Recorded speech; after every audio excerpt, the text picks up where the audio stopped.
Dibuka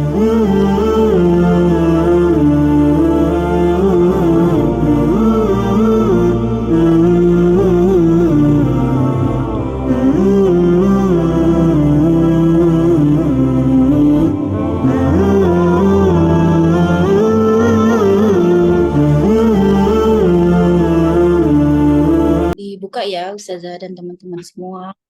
Bismillahirrahmanirrahim. Assalamualaikum warahmatullahi wabarakatuh. Waalaikumsalam warahmatullahi wabarakatuh. Alhamdulillahirabbil alamin. Allahumma shalli wa sallim wa barik ala sayyidina Muhammad wa ala alihi wa sahbihi ajmain.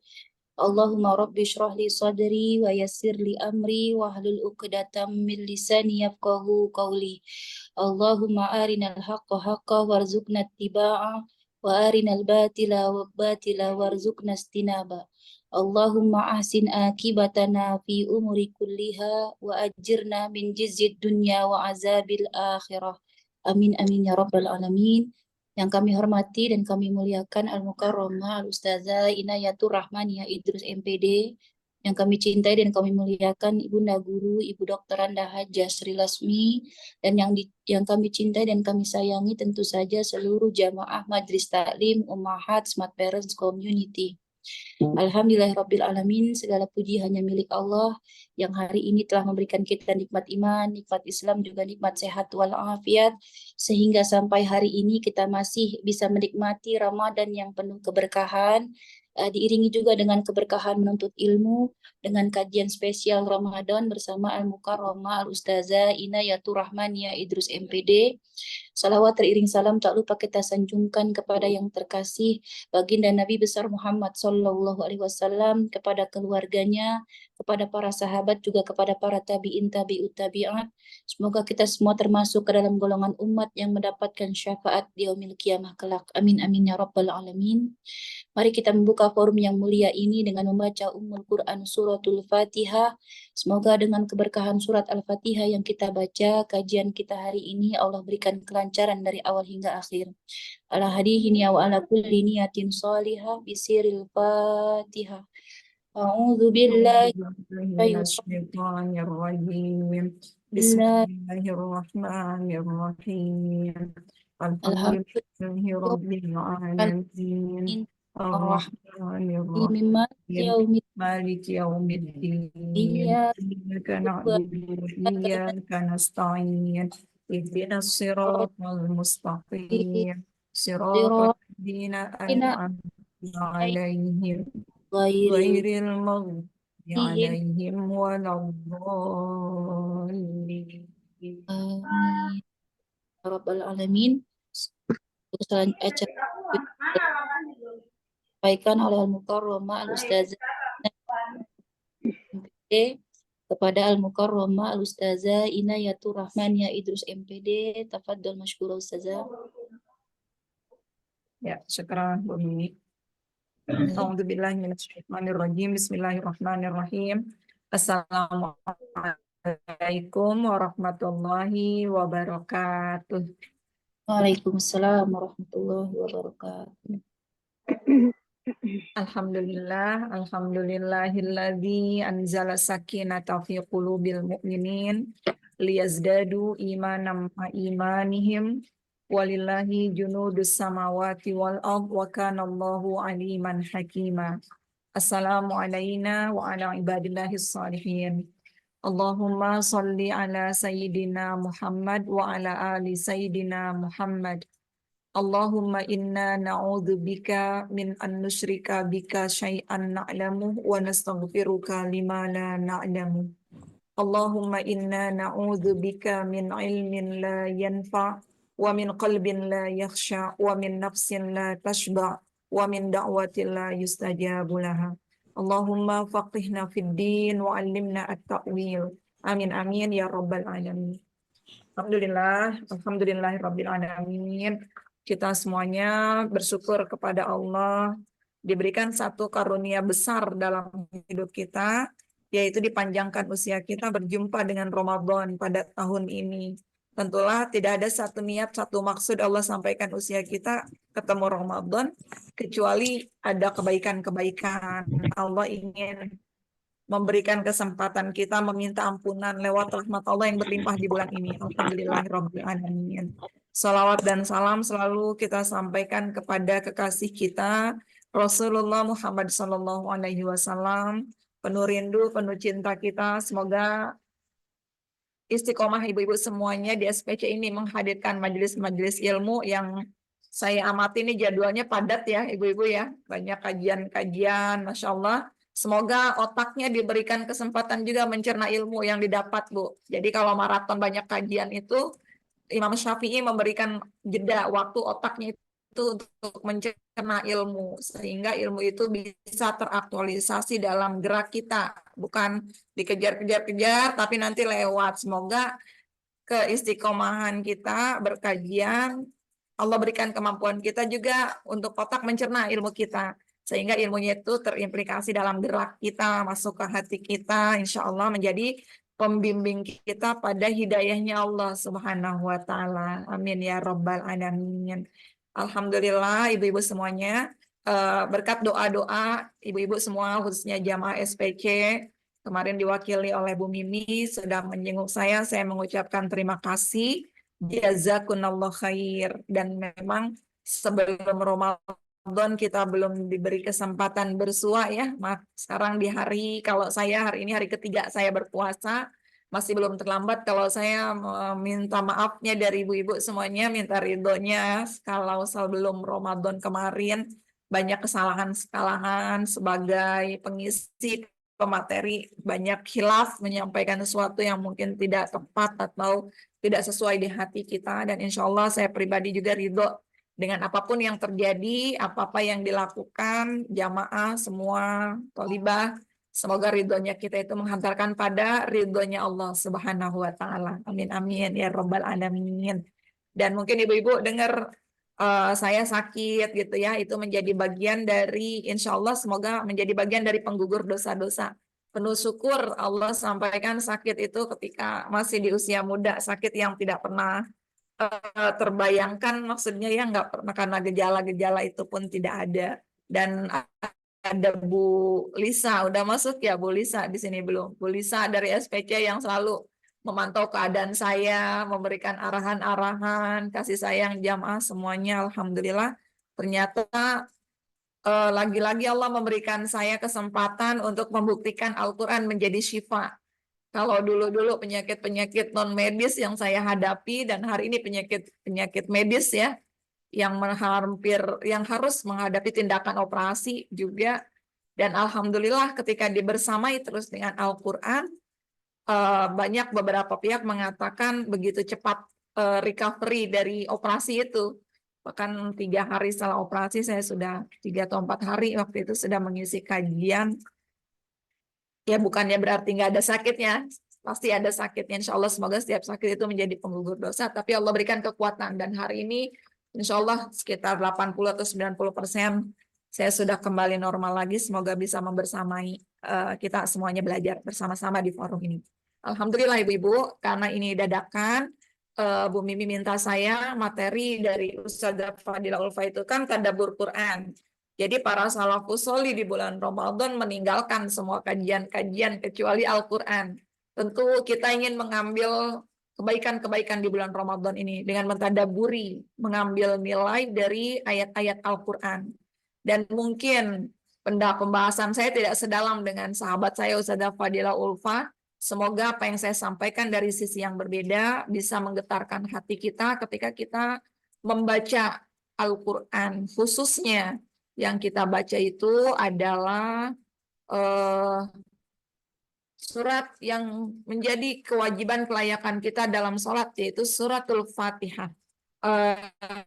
Kita hari ini melihat dari kacamata pendidikan, karena kita ini semua adalah seorang pendidik yang mendidik ngajar di rumah, mendidik juga buat anak-anak yang mendidik sekolah. Semoga filosofi Al-Fatihah ini bisa kita tanamkan kepada anak-anak kita, kepada pendidik-pendidik lain, kepada diri kita sendiri. mendidik diri kita sendiri. Yang saya beri tema itu namanya 10 Habits of Al-Fatihah. Ada 10 karakter yang bisa semoga kita miliki dengan pengajaran Allah melalui surat Al-Fatihah yang diajarkan. Mohon maaf sebelumnya, mungkin nanti saya tidak bisa menayangkan share semua slide karena sesungguhnya ini buat saya pribadi belum layak dikatakan PowerPoint yang isinya biasanya tema, subtema gitu ya, penting-penting. Tapi ini semua catatan saya dimasukkan ke sini karena keterbatasan waktu. Jadi saya hanya share beberapa saja di awal-awal, nanti selanjutnya silakan ibu-ibu mendengarkan dan menyimak. Maka kalau dikatakan tak kenal maka ta'aruf. Nggak kenal suratul Fatihah, yuk kenalan. Meskipun mungkin Saudara Fadilah sudah menyampaikan Al-Fatihah dari kata Fataha. Fataha itu membuka. Bisa juga Fataha itu artinya kemenangan. Inna fatahna laka fatham mubina. Itu surat kemenangan. Idza jaa nasrullahi wal fathu. Pertolongan Allah dan kemenangan. Maka Al-Fatihah membuka menjadi kemenangan buat kita semuanya. Banyak sekali Al-Fatihah ini memiliki nama. Kita tahu segala sesuatu yang kalau banyak namanya, semakin banyak nama, itu semakin banyak keistimewaannya. Jakarta, ibu negara, ibu kota, apalagi metropolitan. Artinya berarti begitu istimewanya kota Jakarta di Indonesia. Nah, Al-Fatihah itu punya sekitar 10 nama, tapi yang saya masukkan hanyalah 10. Hanya 7 di sini. Yang pertama, kita sering mengenal Al-Fatihah itu disebut Ummul Quran atau Ummul Kitab. Sering kan Bu, kita buka kajian kita dengan Ummul Kitab, dengan Ummul Quran, Al-Fatihah gitu. Apa sih yang disebut Ummu? Ummu itu maksudnya induk. Induk dari Al-Quran. Semua kebaikan Al-Quran berkumpul dalam surat Al-Fatihah ini. Al-Quran yang terdiri dari 114 surat, kalau disarikan semua isi dari surat Al-Quran itu ada di Al-Fatihah. Minta Mbak pakein. Yang terdiri dari 6.000 Enggak, Bunda pusing sekian sebentar aja. ayat. Enggak. Kalau ayat-ayat itu disarikan semuanya ada di Mbak surat tolong Al-Quran. sekia. Itu yang pertama, Ummul Quran atau Ummul Kitab. Ibunya, induknya Al-Quran. Ibu kota, ibu negara. Pernah nggak kita dengar ibu bapak negara gitu? Bapak kota kan enggak ya? Jadi itu artinya induk, induk dari semuanya. Ummul Muslim, berarti siapa? Ibunya orang-orang kaum muslimin. Nah, yang kedua, Al-Fatihah juga disebut As-Sab'ul Masani. Sab'un itu 7. 7 ayat yang diulang-ulang. Dalam surat Al-Fatihah ada 7 ayat. Selalu kita baca berulang kali ayat-ayat itu. Kapan dibacanya? Ketika kita sholat. Maka boleh kalau misalnya gini, mari kita buka dengan As-Sab'ul Masani. Wah, apa itu As-Sab'ul Masani? Ternyata Al-Fatihah nama lainnya. 7 ayat itu diulang-ulang terus dalam sholat kita. Sholatnya 4 rakaat, iya baca Al-Fatihahnya 4 rakaat. Diulang 4 kali. Ada juga yang ketiga disebut Al-Wafiyah. Apa itu Al-Wafiyah? Yaitu surat ini harus dibaca lengkap. Nggak boleh dibaca sepotong-sepotong. Kita misalnya baca Bismillahirrahmanirrahim, Alhamdulillahirrabbilalamin, Ar-Rahmanirrahim, Maliki Yaumiddin. Ada tamu. Selesai kita pendek, kita potong. Enggak. Kalau mau mengulang, memperbaikinya dari awal lagi. Jadi nggak bisa dibaca sepotong-sepotong. Apalagi dalam sholat. Sebagaimana Rasulullah menyampaikan, la sholata liman la fatihata lahu. Nggak ada sholat kalau nggak baca Al-Fatihah. Kecuali kalau kita bermakmum dengan imam. Bacaan imam adalah bacaan kita sendiri. Itu dia yang disebut Al-Wafiyah. Ayatnya nggak boleh dipotong-potong suratnya. Kemudian yang keempat disebut Al-Kafiyah. Kafayakfi, melengkapi. Surat ini selalu melengkapi surat-surat lain dalam Al-Quran. Kapan melengkapinya? Biasa kita kalau baca Quran, beberapa ulama menganjurkan mau baca Quran, awali dulu dengan Al-Fatihah. Selesai baca Quran, bisa ditutup juga dengan Al-Fatihah. Dia melengkapi surat-surat lain. Sementara surat lainnya nggak bisa melengkapi surat Al-Fatihah ini. Masya Allah. Kemudian ada lagi yang kelima, al-asas. Apa itu al-asas? Menjadi pondasi kita dalam ibadah. Yang tadi dikatakan, kata Rasulullah, nggak ada sholat kecuali dia baca Al-Fatihah. Menjadi pondasi kita dalam berdoa. Sering nggak kita untuk sahabat kita, mungkin kemarin saudara kita, ustazah yang lagi sakit, sama-sama kita doakan Al-Fatihah. Nah, ini doa Al-Fatihah ini. Boleh nggak doa dengan Al-Fatihah? Boleh. Nanti di dalamnya ada ayat-ayat makna permintaan kita kepada Allah Subhanahu wa Ta'ala. Disebut juga asy-syifa.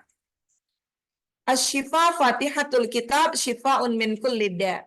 Dia menjadi pembuka dari semua Al-Quran, menjadi kesembuhan untuk kita semuanya. Ini yang kemarin saya alami, luar biasa saya rasakan.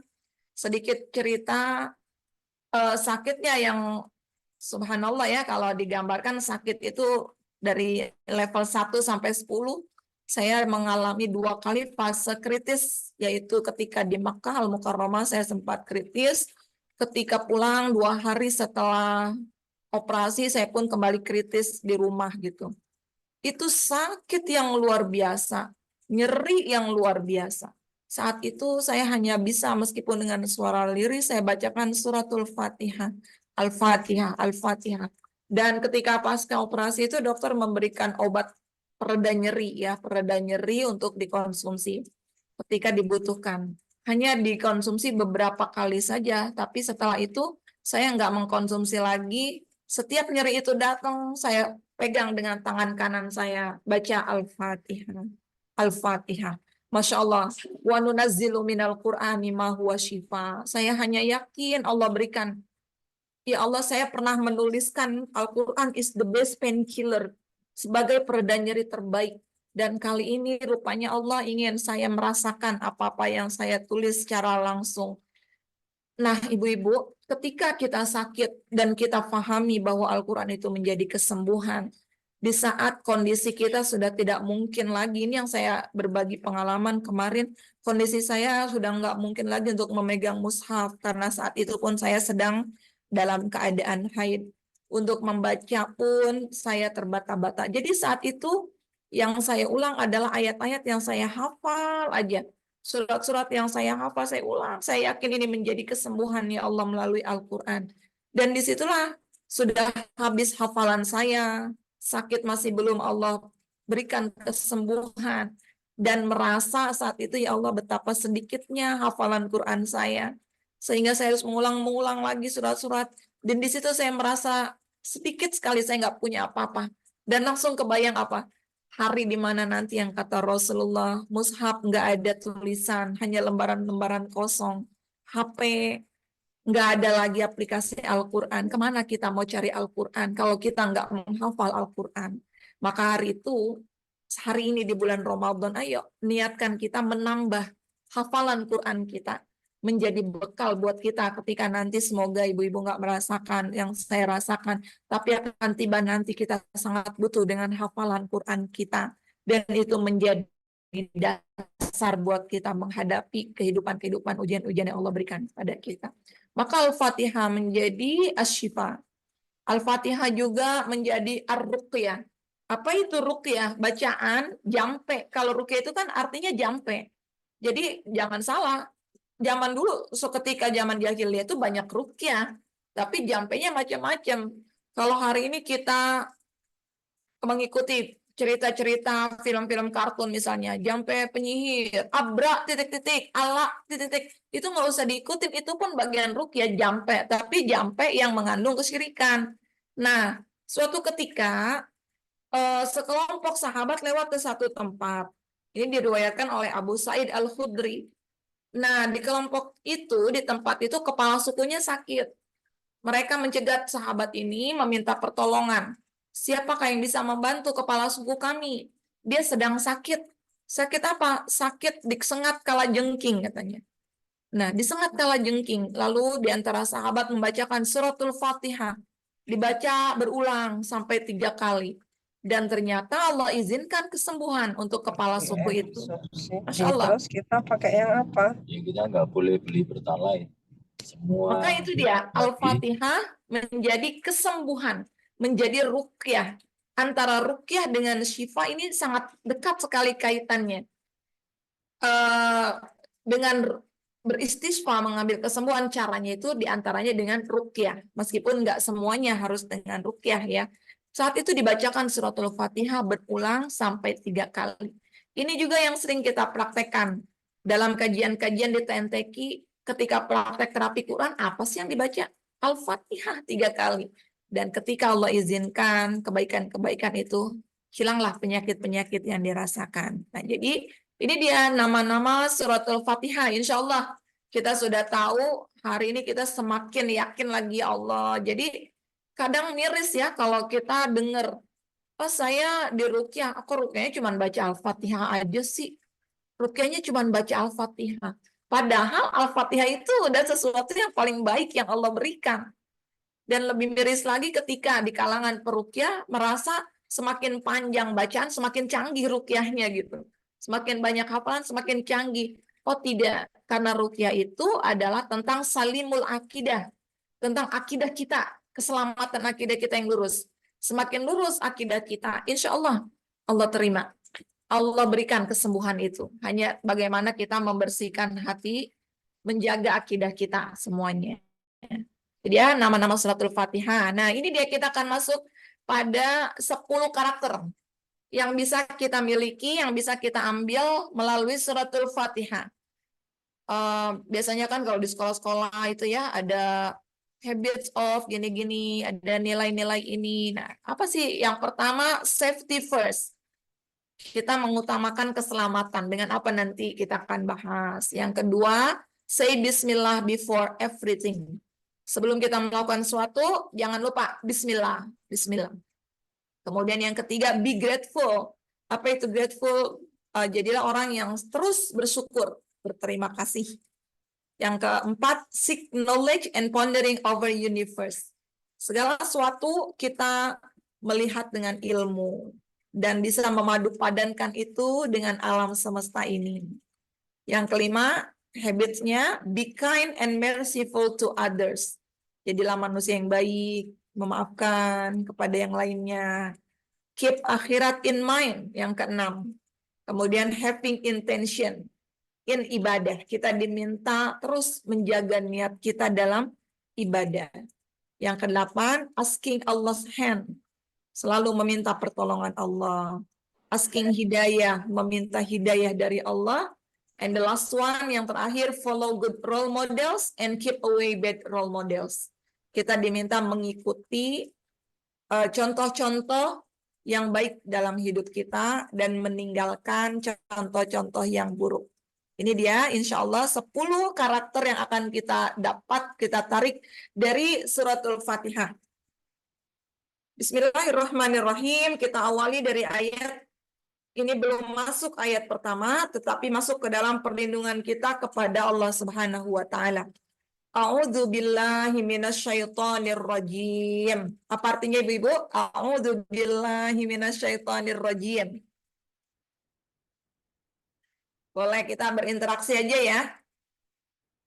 Ini saya khawatir nih, ntar tutup kamera tahu-tahu aduh udah lewat kemana gitu tuh, udah masuk lintas pulau. Aku berlindung kepada Allah dari godaan setan yang terkutuk. A'udzu. Maka ini menjadi petanda ajaran Allah Subhanahu wa Ta'ala buat kita. Sebelum melakukan apapun, kita diminta melakukan perlindungan, mohon perlindungan dari Allah.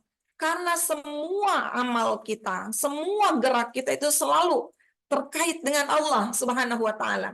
Ada nggak kegiatan-kegiatan yang kita rencanakan, yang kita lakukan tanpa ada intervensi Allah? Nggak mungkin. Maka kita diminta selalu berlindung kepada Allah Subhanahu wa Ta'ala. Dan luar biasa, Al-Quran itu mengajarkan kita untuk terus melibatkan Allah sebelum kegiatan kita berta'awud. Saat kegiatan kita baca bismillah. Setelah kegiatan kita juga diminta menyebut nama Allah. Fasabbih bihamdi rabbika wastaghfir. Itu dia kalau udah selesai. Bertasbih, bersyukur, dan beristighfar. Karena pasti ada dosa-dosa kita ketika kita melakukan kegiatan-kegiatan itu. Ada tergelincirnya kita. Kenapa seperti itu? Karena kita semua meyakini seorang mukmin seharusnya dia yakin ada Allah Al-Mudabbir, Allah yang mengatur, yang merancang, yang merencanakan semua hidupnya. Ada Allah Al-Muqtadir, Allah yang menentukan semua jalan hidup kita. Maka kalau kita nggak minta perlindungan Allah Subhanahu wa Ta'ala, sungguh sombong kita. Karena di luar sana banyak sekali gangguan-gangguan, setan-setan yang ingin mencelakakan kita. Bukankah Rasulullah Shallallahu Alaihi Wasallam juga mengajarkan kepada putrinya Fatimah Zahra, apa doa yang diajarkan?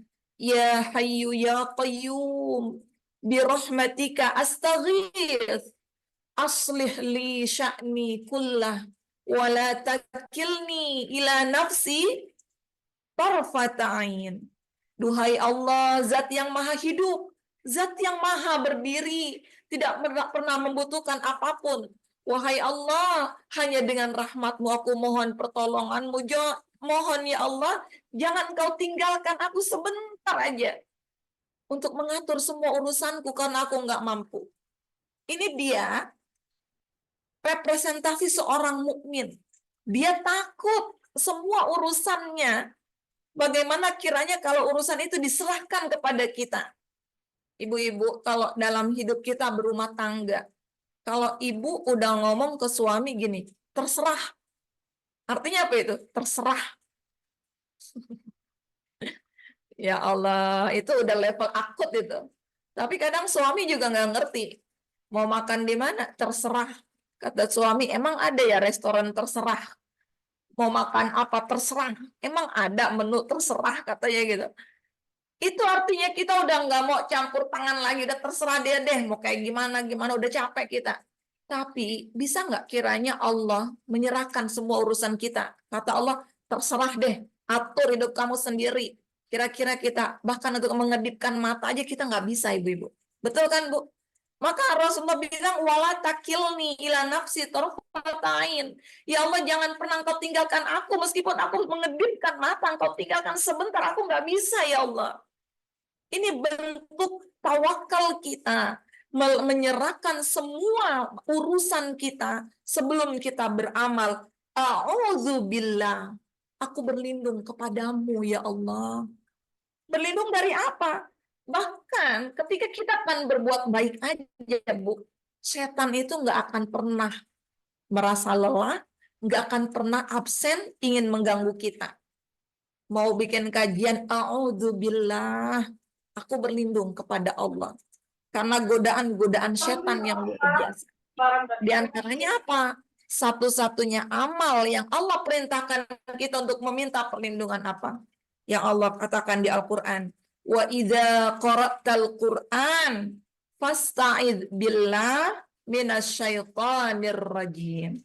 Kalau kamu membaca Al-Quran, berlindunglah kepada Allah dari gangguan setan yang terkutuk. Oh, berarti cuma baca Quran aja? Oh, enggak. Semua kebaikan-kebaikan karena setan enggak pernah berhenti. Tapi ketika kita membaca Al-Quran, tentunya setan tuh enggak ingin. Allah berikan Al-Quran yang di dalamnya ada syifa, ada kesembuhan, ada ketenangan, ada pelipur lara kita yang lagi sedih, baca Quran. Bukankah Allah janjikan melalui Rasulullah Al-Quran itu menjadi pelipur lara kita? Dan tentunya setan nggak pengen. Setan pengen kita sedih terus. Karena kesedihan itu adalah pintu masuknya setan. Maka kata Allah, kamu baca Quran, jangan lupa berlindung dulu. A'udzubillahi minasyaitonir rajim. Kira-kira apa aja sih bentuk gangguan setan kalau kita baca Quran? Ini udah baca Quran, lagi baca Quran, udah ta'awud. Ternyata masih terus setan itu mengganggu. Karena semakin keras kita berlindung kepada Allah, semakin kuat gangguannya setan. Terus begitu. Maka diantaranya yang ngaji setan ganggu jadi apa? Bawaannya cepat ngantuk aja. Iya apa iya? Bener kan? Ngaji nih yang sekarang nih ngantuk, udah jam-jam kritis, suasana mendung lagi, mau ngopi atau ada yang sambil ngopi. Nah kan, maka perlu kita auzubillah, ya Allah, ini ngantuk banget, setan nih yang bikin saya ngantuk. Ayo ke depan, bangun, cuci muka, wudhu, lanjutin lagi, dengerin lagi kajiannya. Atau ibu boleh ambil posisi sambil jalan. Auzubillah, ya Allah, aku berlindung kepadamu ya Allah. Baca Quran baru 2, targetnya sih sehari 2 juz. Ternyata baru 2 lembar udah ngantuk. Wah, ini dia, perlu lagi ta'awudz lagi. Baca Quran, maunya buru-buru aja. Yang dikejar itu jumlah juznya, biar hatam nih. Ramadan ini kan hatam 3 kali, hatam. 1 hari saya harus 5 juz. Nggak tahu itu bacaannya benar apa salah. Terabas aja terus. A'udzubillahiminasyaitonirrajim. Bismillahirrahmanirrahim. Amin. Udah selesai dah gitu. Yang penting hatam. Padahal tadi kalau pagi tadi saya share materi tentang makna tadarus. Tadarus itu kan dari kata darosa, saling belajar, saling mengkoreksi.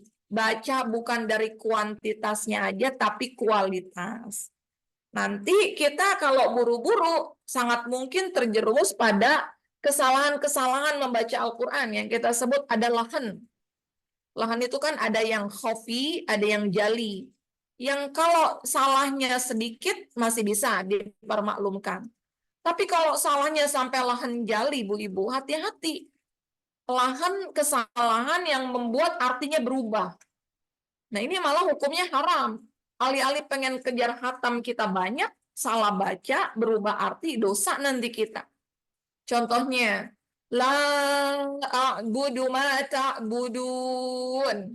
Kita baca panjang tuh, la a'budu. Aku tidak akan menyembah apa yang kamu sembah. Karena buru-buru pengen hatam, udah dikit lagi doa al-kafirun, dikit lagi An-Nas nih, kejar nih. An-Nas al-kafirun, terus bacanya cepet-cepet, la a'budu ma ta'budun wala antum abidun, la a'budu, salah itu. Artinya kalau pendek, la a'budu, pasti aku akan menyembah apa yang kamu sembah juga. Subhanallah. Berubah nggak artinya, Bu? Berubah. Maka gangguan setan, kita baca Quran pengennya buru-buru aja. Udah ngerasa kita udah bisa, udah lancar, ternyata yang keluar kesilap lidah kita nih, salah kita bacanya. Apalagi gangguan setan kalau kita lagi baca Quran tuh, Bu. Kita dibuat merasa cukup dengan Al-Quran yang kita bisa. Sehingga kita nggak mau lagi belajar lagi. Berapa banyak orang tua yang bahagia, anaknya udah hatam Iqra jilid 6, udah hatam tilawati sekarang, metode-metode Umi, selesai. Dikira selesai kewajibannya mendidik anak dengan Al-Quran. Enggak. Hari ini kita yang sudah lancar baca Quran, dikira selesai tugas kita belajar Al-Quran. Enggak. Maka setan selalu membuat kita merasa cukup. Udahlah, ngapain lagi sih? Ngapain aja sih belajar tahsin itu udah tua, enggak selesai-selesai. Mulut dimenyong-menyongin, baca kelebaran aja salah, gitu kan? Qul ya ayyuhal kafirun. Salah, bukan kafirun. Qul ya ayyuhal kafirun. Ada senyumnya, maju dikit, ini lidah, bibir, posisinya diatur. Ya Allah, kita bilang buat apa sih? Yang penting baca-baca aja dah, nggak usah repot-repot kayak begitu. Kita akhirnya ngerasa cukup aja dengan bacaan Quran kita. Betul apa betul, Ibu-Ibu? Betul kan ya? Oh, saya ngeliat yang buka kamera senyum-senyum, ngangguk-ngangguk. Ternyata yang tutup kamera juga ngangguk-ngangguk, tapi ngangguknya mungkin beda.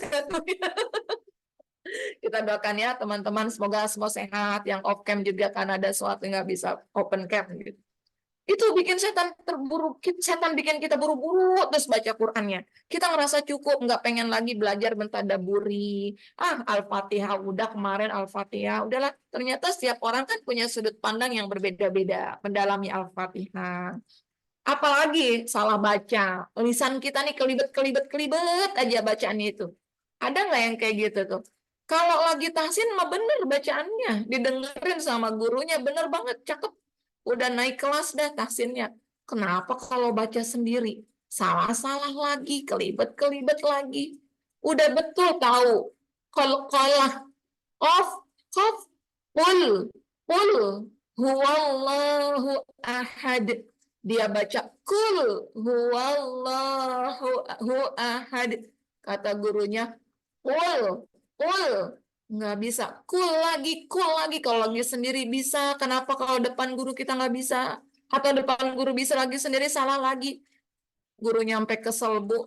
Dibilang lagi, kul katanya. Akhirnya tuh gurunya ngambek, berdiri, gamisnya nyangkut, Bu. Baru dia bilang, Ustazah, gamisnya nyangkut. Baru keluar kofnya itu. Ya Allah. Ini dia, bukan kita nggak bisa.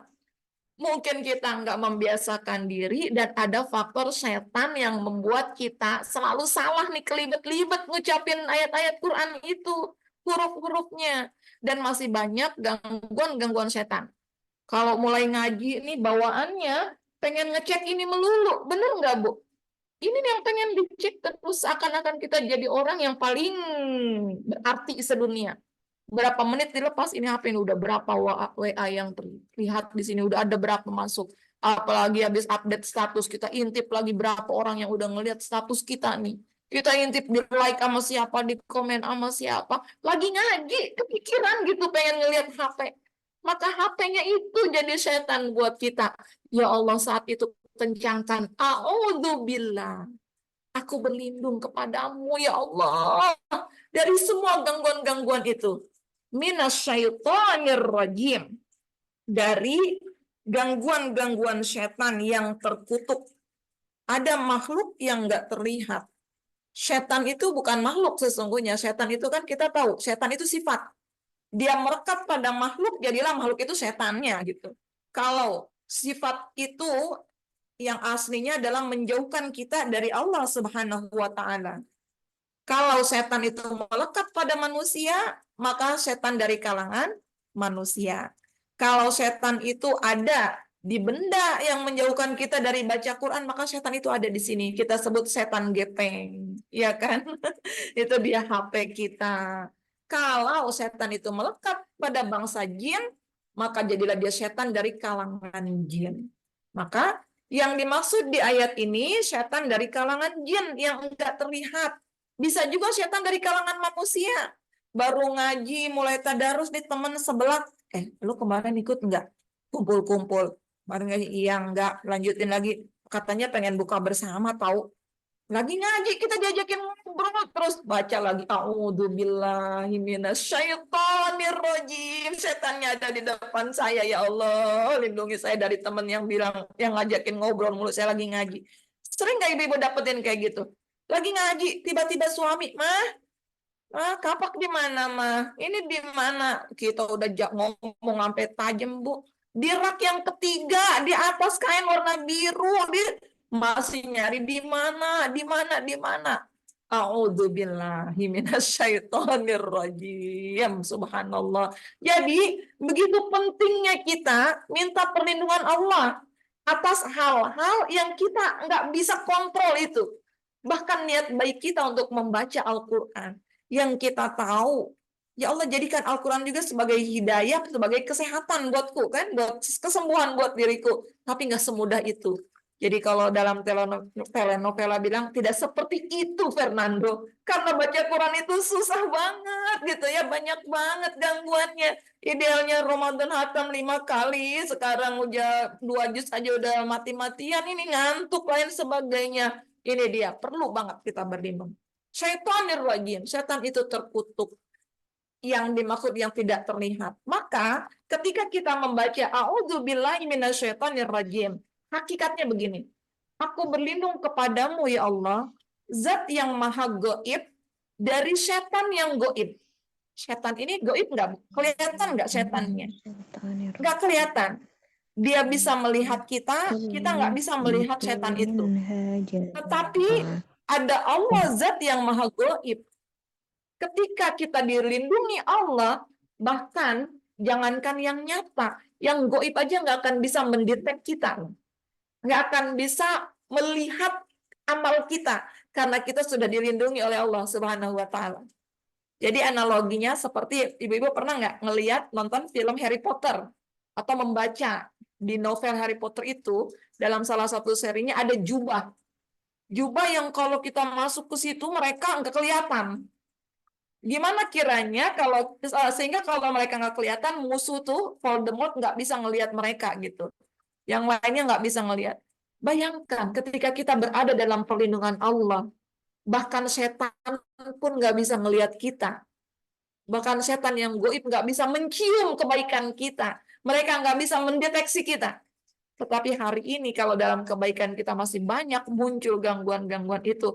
Artinya ta'awud kita, tawakal kita belum sempurna di hadapan Allah Subhanahu wa Ta'ala.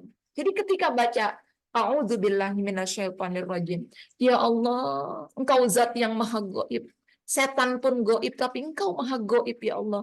Aku nggak bisa ngelihat setan-setan itu mengganggu aku, tapi tolong sembunyikan aku dari pandangan mereka ya Allah. Itulah kiranya ya kita baca ta'awud. Jadi diantaranya setan juga gangguannya apa? Dia mencoba menghalangi kita dari mendapatkan ampunan Allah Subhanahu wa Ta'ala. Wah, bukankah bulan Ramadan ini bulan penuh ampunan? Tetapi yang kata Rasulullah, setan-setan dan jin itu dibelenggu. Setan yang kayak gimana? Kalau setannya ada dalam diri kita sendiri, gimana kita bisa? Maka perlu kita bertauhid. Ada cerita nih, cerita riwayat dari seorang sahabat yang kita kenal, Abdullah bin Maktum, bin Umi Maktum. Beliau sahabat yang buta, yang dengan cerita ini ketika berjumpa Rasulullah, ya turunlah surat Abasa wa Tawalla. Ini beda lagi ceritanya. Dalam cerita yang ini, ketika Abdullah bin Umi Maktum itu akan ke masjid, beliau ini meskipun buta, ibu-ibu tetap berangkat ke masjid. Lah ini kita yang sehat bisa ngelihat ke masjidnya setahun sekali, sebulan sekali, seminggu sekali. Abdullah bin Umi Maktum terus berangkat ke masjid karena Rasulullah bilang, apakah masihkah engkau mendengar suara azan? Masih ya Rasulullah. Kalau begitu tidak ada alasan bagimu untuk tidak berangkat ke masjid. Akhirnya dia berangkat ke masjid setiap sholat. Nah pada suatu hari ketika subuh gelap-gelap ini, beliau berangkat ke masjid, ternyata tersandung batu, jatuh terkena dahinya, luka berdarah. Saat itu beliau merintih kesakitan. Dan dia melanjutkan perjalanannya sampai ke masjid. Sudah. Besokannya, ketika mau ke masjid, ada muncul seorang laki-laki memegang tangannya. Saya akan bantu kamu, saya anterin kamu ke masjid untuk sholat. Saya tunggu nanti sampai kamu selesai sholat, saya anterin pulang. Sampai pulang, akhirnya selamat, dia nanya, siapa gerangan kamu, wahai laki-laki? Ah, kamu nggak perlu tahu siapa saya. Emang buat apa kamu tahu siapa saya? Loh, saya perlu tahu supaya saya bisa mendoakan kepada Allah, supaya Allah mengampuni kamu, memberkahi hidupmu. Ah, nggak perlu, saya nggak perlu itu. Kenapa katanya? Karena saya ini adalah iblis.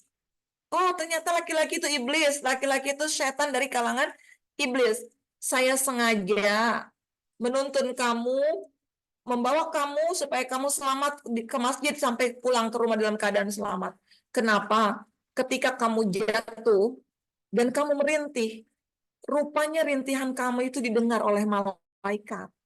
Dan malaikat semuanya mendengar, meminta kepada Allah agar Allah mengampuni separuh dari dosa-dosamu. Dan Allah ampuni separuh dari dosa-dosamu itu. Dan saat itu aku berjanji, aku takut engkau jatuh lagi dan Allah mengampuni lagi dosa-dosamu. Maka aku ingin mengajakmu ke masjid supaya kamu selamat. Nggak terulang lagi kamu merintih di hadapan para malaikat yang mendengar itu ke langit dan menyampaikan kepada Allah. Masya Allah. Begitu kuatnya setan menggoda kita, ibu-ibu. Dan artinya ketika kita merintih sakit, malaikat meminta Allah, ya Allah, ampuni dosanya, ya Allah, ampuni, ampuni, ampuni. Siapa yang sedang sakit, insya Allah menjadi penggugur dosa-dosa kita. Ini dia setan mencoba menghalangi kita dari mendapatkan ampunannya Allah Subhanahu wa Ta'ala. Jadi meskipun ta'awud ini nggak menjadi bagian dari suratul Fatihah, tapi ini menjadi penting. Dan ketika kita memaknai ta'awud ini muncul karakter dalam diri kita, yaitu yang pertama, safety first. Sebelum beramal, utamakan keselamatan. Keselamatan apa, Bu? Keselamatan amal kita supaya tetap sampai ke hadapan Allah Subhanahu wa Ta'ala. Selamat kita dari gangguan-gangguan setan yang ingin melencengkan kita, insya Allah. Kemudian selanjutnya kita masuk di ayat Bismillahirrahmanirrahim. Bismillah. Ini bukan jadi satu kalimat sesungguhnya. Ibu-ibu yang belajar bahasa kita atau mengajar, kita tahu syarat menjadi kalimat itu apa, Bu? Ada SPOK, betul? Subjek, predikat, objek. Bismillahirrahmanirrahim. Coba, apa artinya Bismillahirrahmanirrahim? Dengan nama Allah yang Maha Pengasih dan Maha Penyayang. Apakah ini memenuhi menjadi satu kalimat? Subjeknya siapa? Predikatnya apa? Oh, ternyata ini enggak sempurna. Ini bukan jadi kalimat. Ini syibhul jumlah kalau dalam bahasa Arab. Ini enggak jadi kalimat. Tetapi makanya ketika dia enggak menjadi kalimat, ulama banyak yang menyandarkan dengan kata bada'tu. Aku mulai dengan Bismillahirrahmanirrahim. Atau dengan pekerjaan-pekerjaan lain, aku makan dengan Bismillah. Aku menulis dengan Bismillah. Akhirnya pekerjaan itu diletakkan di awal atau di akhir ketika kita selesai mengucapkan kata Bismillah. Nah, dalam sebuah hadis, Rasulullah mengatakan, dari Ibnu Mas'ud, kata Rasulullah, siapa yang membaca Bismillahirrahmanirrahim, Allah akan membebaskan dia dari gangguan 19 setan, 19 zabaniyah. Loh, kenapa 19 setan? Karena dalam huruf Bismillahirrahmanirrahim itu terdiri dari 19 huruf. Dan setiap satu huruf itu akan menjadi perisai kita dari gangguan-gangguan setan. Masya Allah. Bismillahirrahmanirrahim. Maka bismillah. Artinya apa? Ketika kita menyambungkan bismillah dengan nama Allah. Nama yang mana? Bukankah nama Allah itu banyak? Sementara ismun itu bentuknya tunggal. Kalau kita belajar bahasa Arab, ismun itu mufrad. Jamaknya apa, Bu? Jamak dari ismun asma. Walillahil asmaul husna. Allah punya nama-nama yang indah, nama-nama yang baik. Kenapa kok cuma disebut satu aja? Nah, dalam kaidah bahasa Arab, ibu-ibu, kalau sesuatu yang disebut tunggal, itu dia bisa mewakili dari keseluruhan jamak itu. Karena yang dikatakan jamak dalam bahasa Arab itu hanya di atas 2 sampai 10. Kalau sudah 10 lebih, kembali lagi ke tunggal. Nama Allah ada berapa, ibu-ibu? Al-Asmaul Husna ada 99. Allah dalam hadis Allah punya 100 nama kurang 1 gitu. 99, meskipun ada lagi nama-nama Allah yang tidak tertulis di Al-Qur'an. Misalnya apa ya, Hanan, Al-Mannan, itu enggak ada di Al-Qur'an, tapi itu pun nama-nama Allah.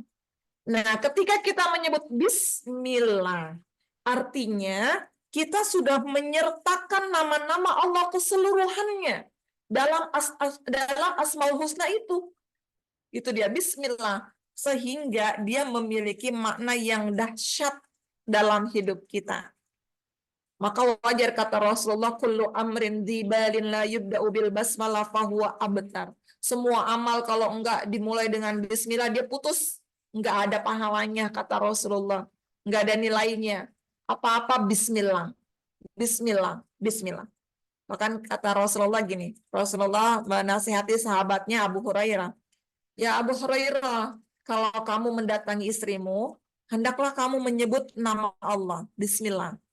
Kenapa? Kelak nanti kalau kamu mendapatkan anak darinya, Allah akan memberikan kebaikan kepada anakmu, kepadamu. Setiap tarikan nafas anakmu dan keturunannya, kebaikan itu akan diberikan kepadamu. Masya Allah. Ini investasi kita, Bu. ketika mau berhubungan, Rasulullah mengajarkan kita baca bismillah. Apa doanya kira-kira ibu-ibu? Hafal nggak doanya? Ya, saya tanya dulu, karena sebagian besar yang saya tanya ternyata nggak hafal doa suami istri. Ya, silakan dibuka suaranya. Apa doanya? Tekan senyumnya, senyum-senyum simpul. Allahumma janibna syaitona wa janibi syaitona ma razaqtana. Iya, alhamdulillah. Bismillah. Allahumma jannibna syaitan wa jannibna syaitan ma razaqtana. Ya, saya husnuzan ibu yang nggak hafal baca bismillah juga. Bismillah. Tapi lanjutannya beda. Bismillah. Tawakal tuh Allah. Udah saya tawakal, saya diam aja. Yang penting kita baca bismillah. Nah, itu dia. Bayangkan Bu, dari hubungan kita dengan suami, ibu punya anak, anak kita dikaruniai katakan usia rata-rata 70 tahun. Setiap napas anak kita dapat kebaikan dari itu. Anak kita punya anak lagi jadi cucu kita nafas dapat kebaikan lagi. Cucu kita punya anak lagi dapat kebaikan terus. Maka jangan lepas bismillah. Bismillah. Itu pesan Rasulullah. Begitu juga doa apa yang pakai bismillah tuh, Bu? Kita safar, bismillahi majreha wa mursaha. Diajarin bismillah. Kenapa? Karena safar, Bu. Sebaik-baiknya safar itu tentu adalah nisful azab, kata Rasul, separuh dari azab. Azab apa? Azab kita berjauh-jauhan meninggalkan keluarga, kita harus menahan diri di tempat orang, bersabar, itu dia safar. Meskipun perjalanan yang buat kita indah banget. Ya Allah, kemarin saya merasakan sakit ketika safar, sakit di Mekah luar biasa, sakit di negeri orang, Bu. Katanya, Pak, cari obatnya ini. Ya, ini di Mekah nggak ada. Makan ini nggak ada di Mekah, yang ada yang seperti di Indonesia. Dibawa ke klinik, kata itu harus ketemu dengan dokter bedah. Dokter bedah, kalau saya ketemu dokter bedah, otomatis saya harus diopname di rumah sakit itu. Peraturan Mekah, kalau belum sembuh nggak boleh pulang. Yang artinya saya harus ditinggal oleh jamaah saya harus tinggal sendiri. Itu dia, merasakan sekali safar itu sesuatu yang berat. Maka wajar Rasulullah mengajarkan doa, Bismillahi tawakkaltu ala Allah. Bismillahi majreha wa mursaha. Itu dia, Bismillah. Maka hikmahnya apa? Ketika kita mengucapkan Bismillah, sebelum kita beramal tadi, akan beramal sebelum tadi kita minta perlindungan Allah, mau mengeksekusi amal itu, baca Bismillah. Yang pertama, ibu-ibu, sebagai seorang muslim, kita diminta Allah sadar. Ketika kita melakukan apapun itu, motivasi kita hanya untuk Allah Subhanahu wa Ta'ala. Hari ini duduk-duduk ngaji, maunya sih libur dulu sih, rajin banget sih orang bulan Ramadan istirahat nih, ngaji terus. Udah ngaji. Tapi ketika kita baca Bismillah, saya mau ikut kajian. Artinya motivasi kita bukan karena nggak enak, kejar-kejar Bu Mimi pengurus SPC, bukan. Bukan karena nggak enak, ustazahnya udah datang di WA-in nih Bu, kajian udah dibuka nih, Zoom udah dibuka, ayo masuk-masuk. Bukan, Bismillah.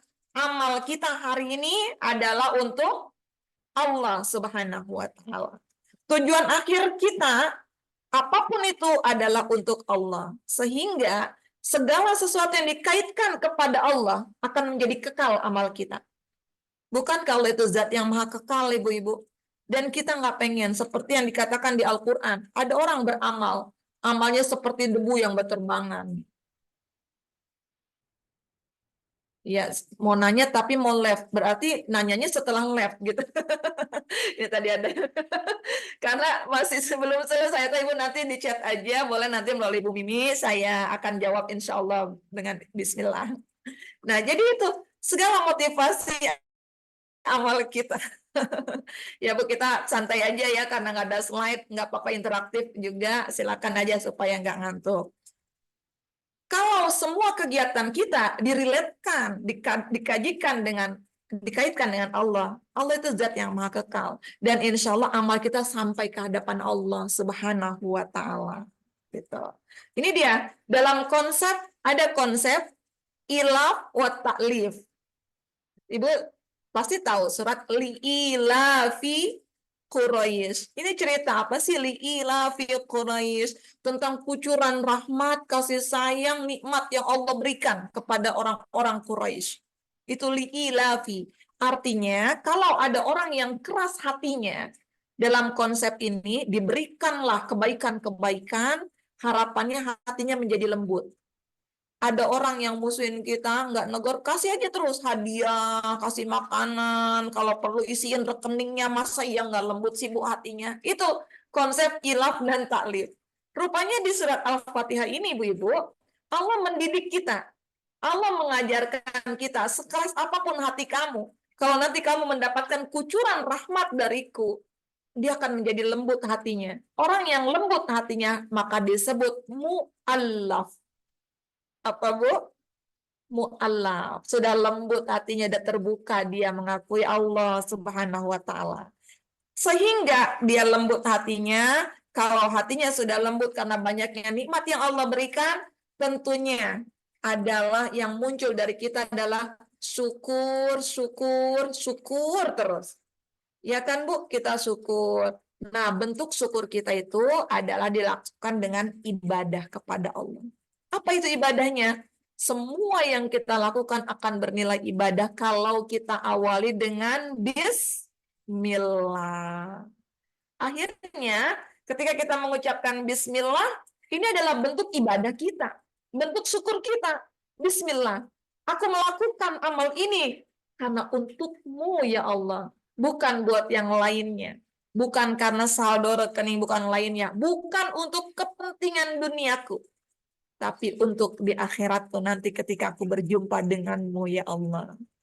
Nah, jadi ada konsep gini Bu, infak. Apa itu infak? Infak itu dari kata nafaqah. Kalau kita mau tahu dari bahasa Arabnya itu nafaqah artinya lubang. Nah, orang berinfak itu sesungguhnya dia memasukkan sesuatu ke satu lubang, masukkan infaknya itu ke lubang, dan nanti dia meyakini akan keluar dari lubang yang satunya. Dia masukkan infaknya ke lubang dunia, nanti keluar di lubang apa, Bu? Di akhirat. Nah, infak itu akan mendapatkan kebaikan-kebaikan di akhirat nanti. Itu konsep infak. Terus gimana kiranya? Kalau ada orang infak supaya dapat kebaikan di dunia, sedekah infak supaya bisa beli Pajero, infak supaya bisa beli rumah tingkat. Apalagi ada yang menggadangkan dakwah dengan sodako, ntar amalkan 7 hari, lihat bagaimana Allah melipat gandakan. Ini lubang kita masih sama, lubang di dunia kita. Gitu. Karena konsep infak itu nanti ada di akhirat. Maka disitulah perlunya kita menyadari bismillah. Bahwa tujuan kita adalah Allah Subhanahu wa Ta'ala. Kalau nanti dapat kebaikan-kebaikan di dunia itu bonus dari Allah, tapi jangan sampai mengurangi tujuan kita. Bismillah, aku sedekah untukmu ya Allah. Yang pertama hikmahnya. Yang kedua apa? Kita baca bismillah. Kita menyadari dengan kesadaran kita bahwa semua amal yang kita lakukan selalu dibersamai oleh Allah Subhanahu wa Ta'ala. Amal kita selalu diamati oleh Allah. Kita selalu berada dalam pengawasan Allah Subhanahu wa Ta'ala. Sehingga apa? Kita nggak mungkin bermaksiat kepada Allah Subhanahu wa Ta'ala. Berapa banyak kita yang kerja selalu dapat minta laporan dari kepala sekolah, kita bekerja maksimal. Bagaimana pekerjaan kita yang untuk Allah ini? Dakwah kita. Jangan-jangan dakwah kita asal-asalan aja. Karena kita bismillahnya kurang kencang. Kita nggak sadar Allah sedang mengawasi kita. Maka saya selalu sampaikan dakwah. Dakwah itu harus profesional. Apapun itu karena kita tahu Allah sedang mengawasi kita. Betul Ibu-Ibu? Semuanya harus profesional. Meskipun di dunia kita nggak dapat balasan apa-apa, kita yakin ada nanti di akhirat melalui bismillah kita. Itulah mungkin kalau Ibu-Ibu lihat dengan keterbatasan sekali di TNTQ, mencoba bikin kajian hybrid, live streaming, kita beli alat-alatnya, semata-mata untuk di akhirat nanti, bukan untuk menjadi viral dan lain sebagainya. Hikmah yang ketiga, bismillah. Artinya apa? Ibu-ibu, kalau kita melakukan pekerjaan, tentunya kualitas pekerjaan kita itu sangat ditentukan oleh apa? Buat siapa pekerjaan itu kita kerjakan. Betul kan, Bu? Dulu waktu baru nikah, inget nggak? Baru nikah lagi sayang-sayangnya tuh, suami mungkin, ayang pengen nasi goreng, siap, kerjain bikin nasi goreng. Semuanya yang paling enak buat siapa tuh? Buat suami kita. Kita bikin yang paling enak. Udah 10 tahun, 15 tahun nikah dimintain bikin nasi goreng, apa jawabnya? Ada bikin sendiri lah capek, masa bikin nasi goreng aja nggak bisa, bikin dong sendiri. Atau bikin sambil ngomel-ngomel. Semuanya perang di dapur bikin nasi goreng. Nah, artinya Bu, kualitas amal kita itu ditentukan. Untuk siapa amal itu? Betul? Kalau sekiranya rumah kita nih mau didatangi guru besar, Imam Al-Azhar, wah, saya jamin ibu-ibu pasti bersih-bersih rumah, masak yang terbaik. Nggak masak pun pesan catering-catering yang terbaik gitu. Kemarin Syekh Muad aja datang ke sini, oh kita pengen yang terbaik. Karena pengen ada orang besar, orang yang alim itu datang. Sekarang, gimana kiranya kalau tadi amal kita tujukan untuk Allah, Zat yang maha baik, masih berani kita memberikan amal yang asal-asalan untuk Allah, ibu-ibu. Nggak apa-apa lah, cuman ngaji online doang pakai daster juga nggak kelihatan, atasnya juga pakai jilbab. Allah yang melihat. Wah, Bu Mimi langsung kameranya dilihatin tuh. Enggak pakai gamis lengkap gitu. Enggak, bukan di SPC, di tempat lain. Kalau kajian online itu banyak yang pakai jilbab tapi bawanya daster satu lutut sampai lutut aja, tangannya pendek. Ya Allah. Kalau kita tahu amal kita ini untuk Allah, pasti kita nggak mungkin, Bu, ngerjain yang setengah-setengah. Betul kan? Kita nggak mungkin kerjainnya asal-asalan, karena kita tahu Allah yang sedang menilai amal saya. Buat apa seorang ustadz menyiapkan materi, bergadang, kadang dia nggak tidur, terkadang sakit, karena mereka sadar ini untuk Allah yang terbaik. Tapi kalau ada guru ngaji baru datang udah ngantuk, baca sambil ngeliatin HP, ngeliatin dia nggak sadar rupanya amal itu ditujukan untuk Allah Subhanahu wa taala. Maka jangan bilang kita ini udah baca bismillah tapi kadang amal kita masih asal-asalan di hadapan Allah. Yang dikit-dikit pengen istirahat, dikit-dikit udahlah ngapain sih capek begini-gini, udah ngaji-ngaji aja lah, nggak usah repot-repot begini-begini. Ayo kencengin lagi, bismillah. Maka karakter kedua yang harus kita miliki, diajarkan kepada anak-anak kita apa? Say bismillah before everything.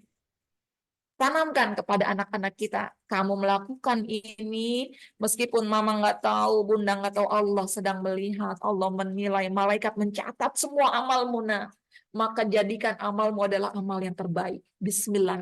Jadikan Ramadan kita, Ramadan lebih baik daripada Ramadan kita sebelumnya. Amin, amin, ya Rabbal Alamin. Itu baru Bismillah. Selanjutnya apa? Ar-Rahman, Ar-Rahim. Zat yang maha pengasih dan maha penyayang. Ar-Rahman dan Ar-Rahim ini aslinya dari kata yang sama, rohima, rahmat, menyayangi. Hanya kata Ar-Rahman hurufnya lebih banyak daripada Ar-Rahim. Nah, dalam bahasa Arab kalau hurufnya lebih banyak, Bu, maknanya lebih berat. Apa itu? Kalau Allah menyebutkan dirinya, menyifati dirinya Ar-Rahman, Allah sedang menyebut dirinya sendiri, zat yang menjadi sumber rahmat, berkasih sayang. Tapi ketika Allah sebut Ar-Rahim, bisa jadi itu disifati kepada makhluknya. Sebagaimana Allah menyebutkan Rasulullah, qad ja'akum rasulun min anfusikum azizun alaihi ma anittum harisun alaikum bil mu'minin raufur rahim. Disebutlah datang kepada kalian seorang rasul dari kaummu sendiri. Disebut di akhirnya dia adalah yang memiliki belas kasihan dan penyayang terhadap orang-orang mukmin. Itu dia bedanya Ar-Rahman, Ar-Rahim. Yang kedua apa? Allah ulama mengatakan Ar-Rahman, kasih sayang Allah ketika di dunia, berlaku untuk semua makhluk. Rahmatnya Allah. Orang kafir, orang mukmin semua dapat. Tapi Ar-Rahim, rahmat kasih sayang Allah hanya untuk orang-orang mukmin, nanti diberikan di akhirat. Coba bayangkan, dalam sebuah hadis dikatakan, Bu, Allah itu punya 100 rahmat, kasih sayang yang luar biasa. Satu rahmat itu diturunkan seluruh makhluk di dunia. Yang dengan satu rahmat itu hari ini, ibu-ibu di SPC bisa saling mengenal, bisa saling ngobrol. Say, alhamdulillah kangen, belum ketemu, gitu kan. Dengan satu rahmat itu, kita dengan keluarga bisa ketemu, senang kita ngobrol sama suami. Dengan satu rahmat, tadi saya dengar ibu-ibu rencana mau jalan-jalan ke Tegal. Ya, awas saya nggak diajak ke Tegal. Itu kan semua kita merasakan kegembiraan, Bu. Satu rahmat aja. Dengan satu rahmat kita bisa menyaksikan ada anak macan, ada induk macan menggigit anaknya dengan cintanya di bawah anak itu. Kucing bisa hidup, semua hewan. Hanya satu rahmat kita merasakan nikmat yang luar biasa hari ini di dunia. Bagaimana kiranya nanti 99 rahmat Allah itu ditahan, diberikan untuk orang-orang mukmin, orang-orang mukmin di akhirat nanti di surga. Gimana rasanya, Bu? Itu dia Ar-Rahman, Ar-Rahim. Maka Allah berfirman dalam hadis qudsi. Apa Allah sampaikan? Sesungguhnya rahmatku itu datang setelah murkaku. Jadi sebelum aku murka pasti selalu didahului oleh rahmatku, kasih sayangku. Wahai anak Adam, aku menciptakanmu dengan kekuasaanku. Aku mendidikmu dengan nikmatku. Namun engkau meninggalkan dan terus bermaksiat kepadaku. Meskipun engkau meninggalkan dan berbuat maksiat kepadaku, aku tangguhkan azabku untukmu, sehingga engkau bertaubat. Jika engkau bertaubat, wahai anak Adam, aku akan terima taubatmu. Kalau taubatmu aku terima, maka aku akan mengampuni dosa-dosamu. Dan jika dosa-dosamu terampuni, aku akan memasukkanmu ke surga, dan aku selamatkanmu dari neraka. Maka dari mana engkau mendapatkan Tuhan seperti aku? Sedangkan aku zat yang maha penyayang dan maha pengampun. Masya Allah. Seandainya kita paham Rahman dan Rahimnya Allah, ibu-ibu, malu kita. Orang yang penuh dengan maksiat, Allah masih buka pintu taubat. Orang yang penuh dengan kesalahan, dengan dosa, Allah masih memberikan nikmat. Orang yang bahkan syirik kepada Allah, dia yang sombong di hatinya, masih terus Allah bentangkan kasih sayangnya. Tidak ada sedikit pun, bahkan sakit kita pun bentuk dari kasih sayang Allah Subhanahu wa Ta'ala. Suatu ketika, ibu-ibu, diriwayatkan Rasulullah berjumpa dengan sahabat Abu Dzar Al-Ghifari. Beliau lagi menangis. Kenapa engkau menangis, wahai Abu Dzar? Dia menangisi dosa-dosanya. Aku sudah berbuat dosa, ya Rasulullah.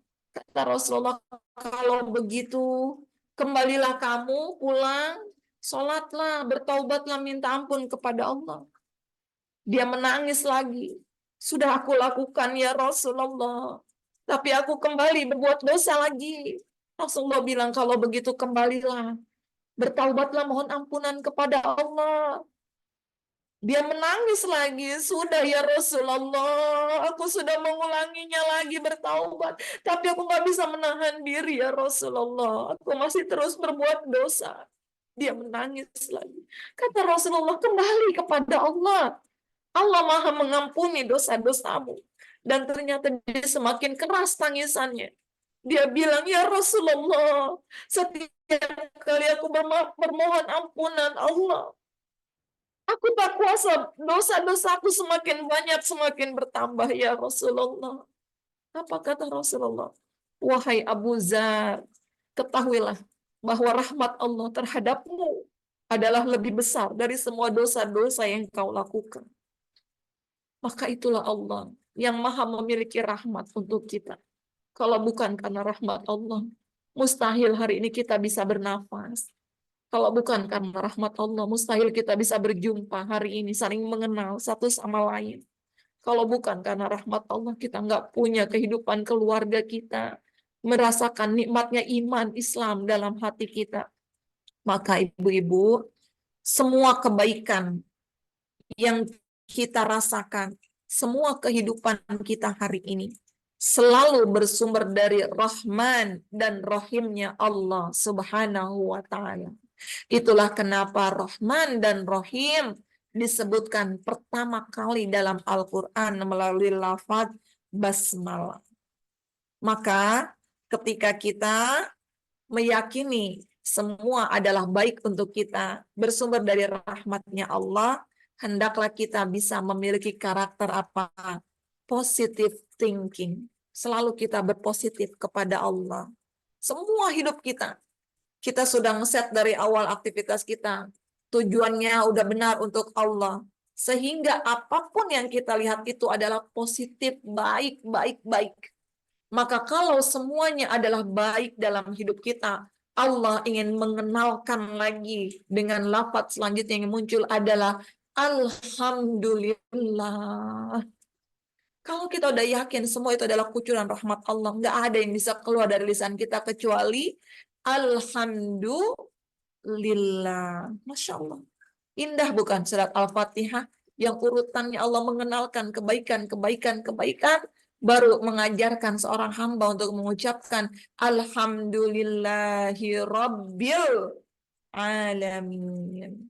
Segala puji milikmu ya Allah. Rabb yang memiliki alam semesta. Jadi Alhamdulillah. Ini adalah bentuk juga kalimat frasanya bukan kata kerja. Puji-pujian. Kita nggak bilang terima kasih, segala syukur buat Allah. Kalau itu namanya asyukru. Kita nggak sebut syukur kepada Allah. Atau dalam bahasa Arab pujian itu ada al-madhu. Madhun lillah gitu. Bukan. Tapi kalau al-madhu itu puji-pujian bahkan kepada makhluk, benda juga kita menyebutnya al-madhu. Tapi ini hamdun, yang artinya sebesar, sekecil apapun nikmat yang Allah berikan. Hari ini ada yang lagi sakit, ada yang kehidupannya di luar ekspektasi, ada yang sedang sempit, ada masalah rumit, hutang melilit, kehidupan kita sulit, badan sakit. Tetap kita harus mengucapkan Alhamdulillah. Karena bukan karena nikmat yang sedang berkurang itu kita bilang Alhamdulillah. Tapi kita mengucapkan Alhamdulillah karena kita melihat Allah, zat yang memberikan kebaikan untuk kita. Bukankah tadi kalau bismillah kita kuat, semua yang kita rasakan itu adalah baik buat kita, ibu-ibu. Ketika kita sakit, kita ngerasain Alhamdulillah ala kulli hal, ya Allah. Kemarin ketika saya sakit, saya hanya menjaga lisan saya, ya Allah, semoga jangan keluar kalimat-kalimat mengeluh kepada makhlukmu, ya Allah. Meskipun sakit luar biasa, Alhamdulillah ala kulli hal. Ya Allah, jadikan sakitku ini penggugur dosa-dosaku, ya Allah. Di tempatmu yang mulia, di Mekah Al-Mukarramah. Jadikan kau gugurkan dosa-dosaku, Alhamdulillah, Alhamdulillah. Maka kata Rasulullah, ajaban li amril mu'min. Sungguh menakjubkan urusan seorang mukmin. Kalau ada musibah dia bilang alhamdulillah ala kulli hal. Betul kan, Bu? Tapi kalau kebaikan dia bilang alhamdulillahilladzi bi ni'matihi tatimmus shalihat. Maka Allah ingin mengajarkan setelah mengenalkan kebaikan-kebaikannya, kucuran rahmatnya, ucapkanlah alhamdulillah. Balik lagi Ar-Rahman tadi, semua kebaikan-kebaikan. Ketika kita melihat kebaikan-kebaikan di dunia, keindahan dunia, kita nggak meriletkan itu kepada Rabb. Misalnya di surat Al-Mulk, Farji'il basara hal tara min futur. Lihat tuh ciptaan Allah, buka pandanganmu. Lihat ada nggak cacat dalam ciptaan Allah itu? Summarji'il basara karrataini yanqalib ilaikal basaru khasi'an wa huwa hasir. Lihat lagi. Kalau dalam Betawi bilang, orang Betawi bilang delengin gitu. Delok ke, lihat tuh dalam-dalam gitu. Ada nggak yang cacat tuh? Mata kamu yang masalah kalau ada yang cacat dari ciptaan Allah. Maka ayat berikutnya dikatakan apa? Mata rofi khalqir rahman Tafawut. Kamu nggak akan dapat ciptaan Ar-Rahman. Tadi sumber kebaikan, sumber rahmat itu kamu nggak akan dapati sesuatu yang cacat. Nah, jadi maka sangat pantas ibu-ibu. Kita yang sudah memahami makna basmalah tadi, yang selalu membersamai gerak kita dengan bismillah, bismillah, maka sangat pantas selalu keluar dari lisan kita, alhamdulillah. Jadilah orang yang selalu bersyukur atas semua rahman dan rahimnya Allah Subhanahu wa Ta'ala. Dari situ kita bisa menarik karakter yang ketiga dari surat Al-Fatihah, yaitu be grateful. Jadilah manusia yang selalu bersyukur dalam setiap keadaan. Sehingga nanti puncak syukur seorang hamba yang Allah gambarkan di surat Yunus. La khaufun alaihim walahum yahzanun. Sungguh orang yang selalu berpositif terhadap Allah, dia memandang suatu dengan kebaikan. Tidak ada rasa takut di hati mereka. Tidak ada kesedihan di hati mereka. Karena mereka yakin semua adalah baik yang ditentukan Allah untuk mereka itu. Di surat Yunus, ala inna awliya Allah la khawfun alaihim walahum yahzanun. Sesungguhnya wali-wali Allah tidak pernah ada rasa takut di hati mereka. Mereka pun tidak pernah bersedih atas semua kejadian yang menimpa mereka. Sudah belum level kita di situ, Bu? Kalau belum, ayo kuatkan bismillahnya. Kuatkan semuanya yang kita kerjakan bismillah ya Allah. Sehingga mungkin kita terkejut iya, kaget iya jiwa kita. Sedih boleh, tapi jangan berlarut dalam kesedihan. Itu manusiawi.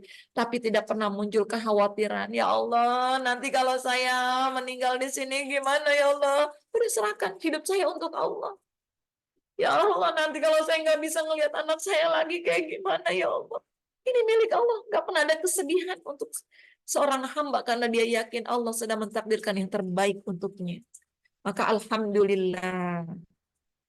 Bukankah ibu-ibu pernah mendengar kisah Abu Kilabah? Seorang yang Allah takdirkan dia nggak memiliki kaki, nggak memiliki tangan. Pendengarannya terbatas. Penglihatannya sudah mulai rabun. Suatu ketika Abdullah bin Muhammad, dia menepi ke tepi pantai, dia mendapati seorang laki-laki yang seperti itu, Abu Kilabah namanya, sedang berdoa.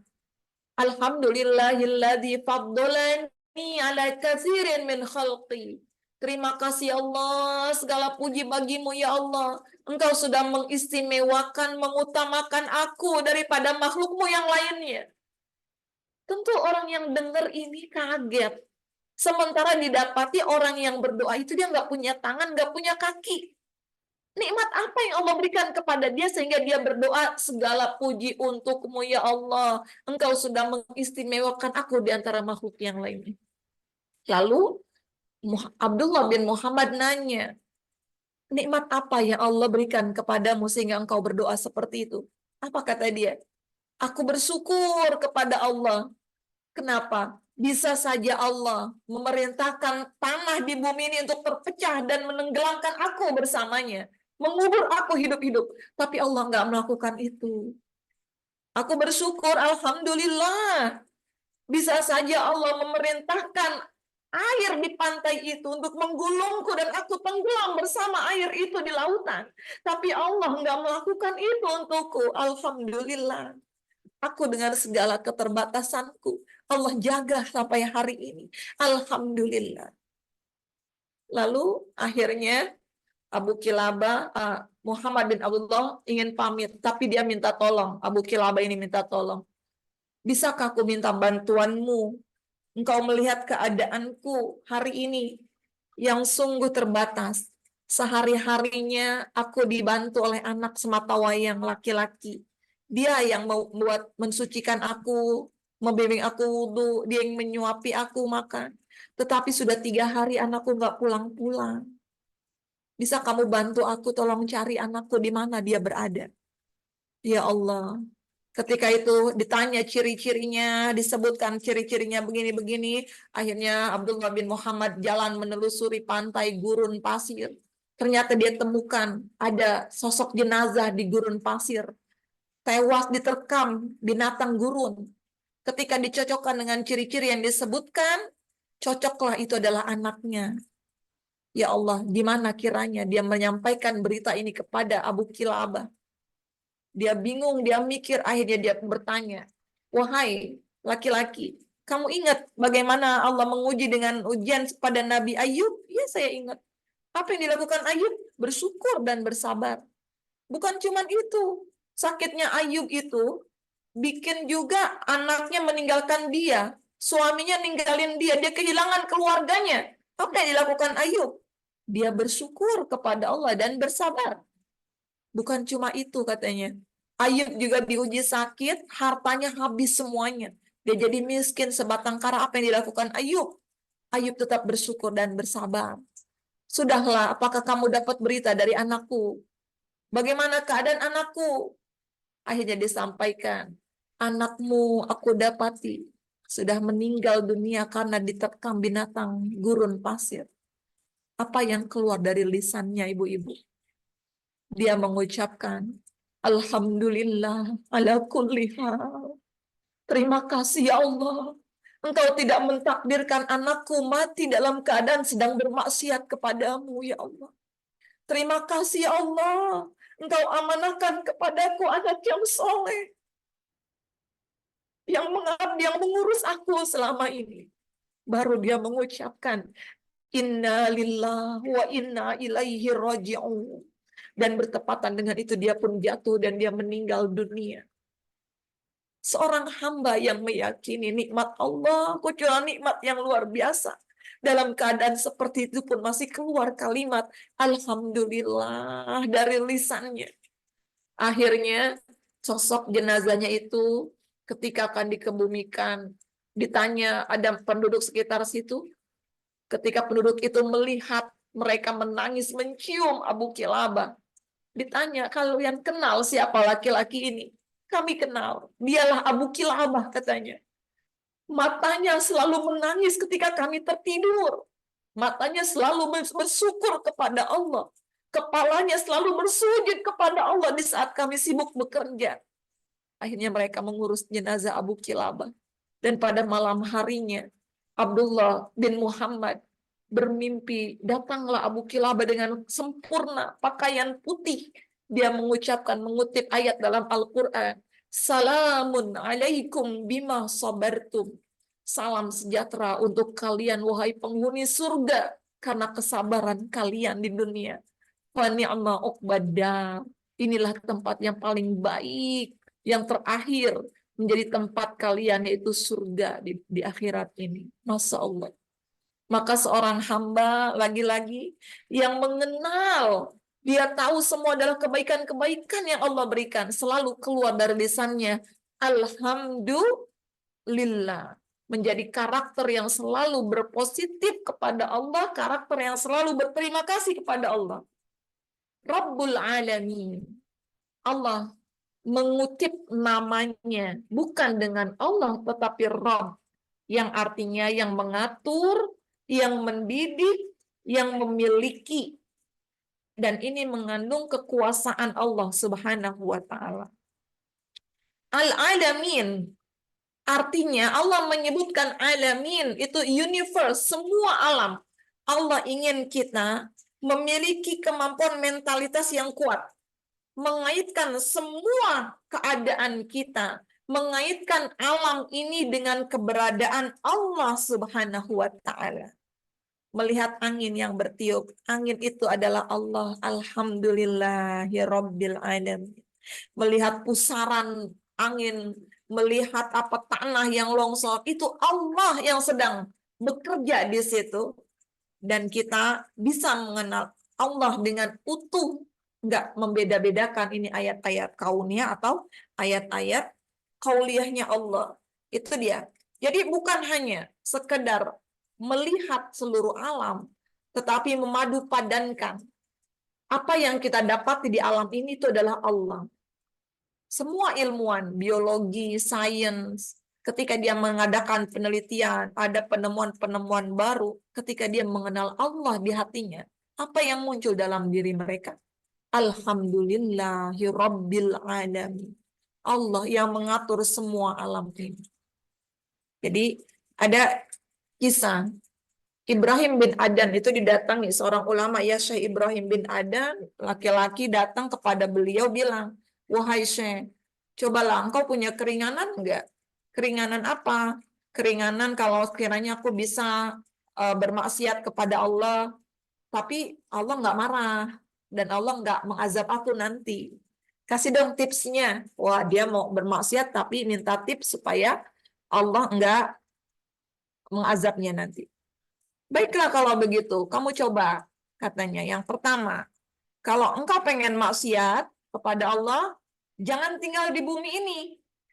Cari aja tempat yang lain, yang bukan miliknya Allah, karena bumi ini miliknya Allah. Bisa nggak, Bu, kira-kira? Ya, gimana bisa? Saya maksiat, orang semua tempat juga punyanya Allah, katanya gitu.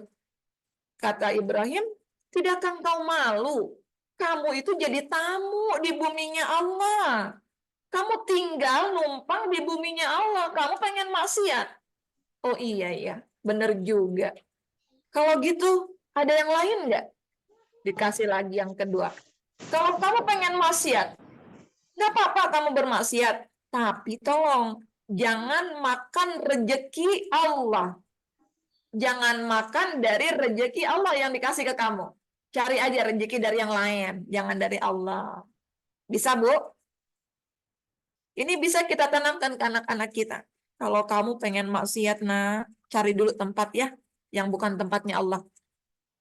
Kamu pengen maksiat, nah, jangan makan makanan yang dapatnya dari Allah. Cari yang lainnya. Bisa nggak? Ya nggak bisa dong. Kan semuanya, kata Allah, semua makhluk aja udah dijamin rezekinya. Semut aja dapat rezekinya dari Allah. Nggak bisa kayak begitu. Kata Ibrahim apa? Tidakkah kamu malu? Kamu jadi tamu Allah di muka bumi. Kamu disuguhkan makanan yang berlimpah. Dikasih rejeki. Kok kamu masih pengen bermaksiat kepada Allah? Oh iya ya.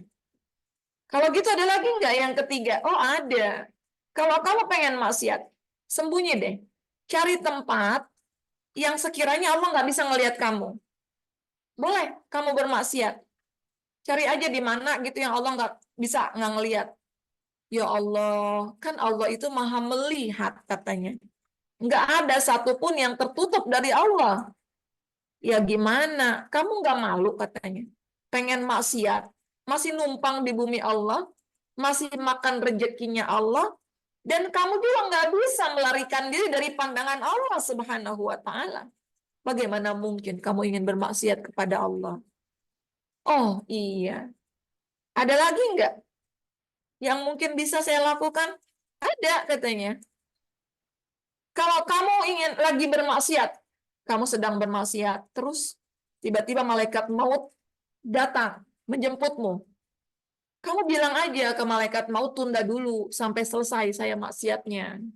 Baru minta cabut. Bisa nggak kayak gitu? Ya nggak bisa dong. Malaikat maut itu kalau udah datang dapat tugasnya, la yastakhirun wa la yastaqdimun. Nggak bisa ditangguhkan, nggak bisa dimajuin kalau udah waktunya datang. Maka kata Ibrahim bin Adhan, bertakwalah kamu katanya. Kematian datang kepadamu tiba-tiba, kamu nggak tahu, kok kamu pengen maksiat kepada Allah.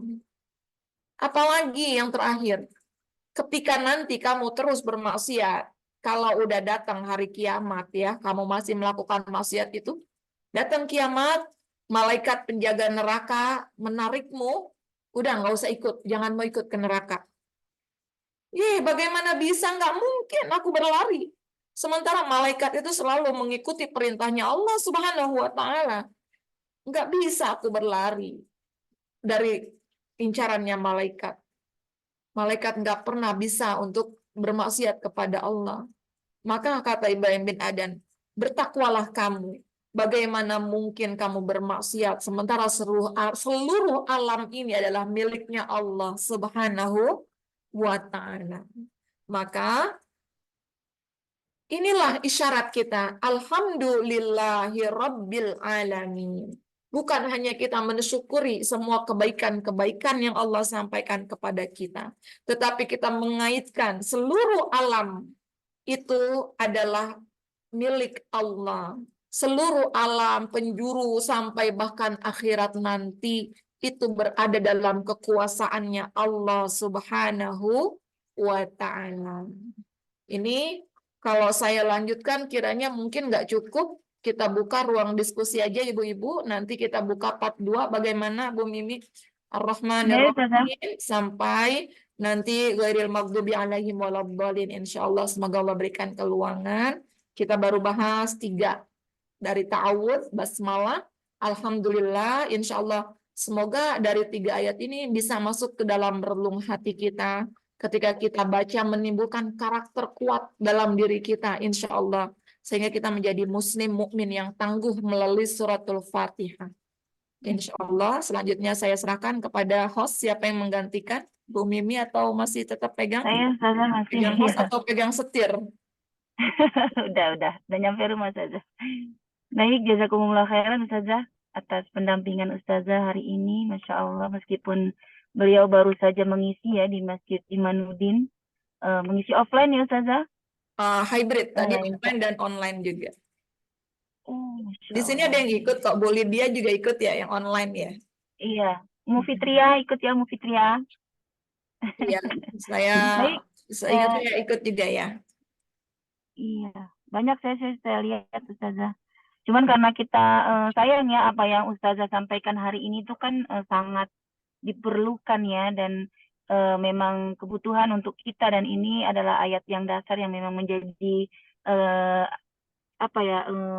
yang biasa kita menjadi sangat akrab, yang sangat kita sering lantunkan setiap hari ya dalam berbagai ibadah, dan itu tentu saja kita ingin tahu ya apa sih latar belakangnya, bagaimana nilai manfaatnya, bagaimana memaksimalkan surat dan ayat ini dalam kehidupan sehari-hari. Nah, kalau mau mindahin SPC ke TNTK semua mungkin repot Ustazah, makanya Ustazahnya Ya, yang ya. kita pindah.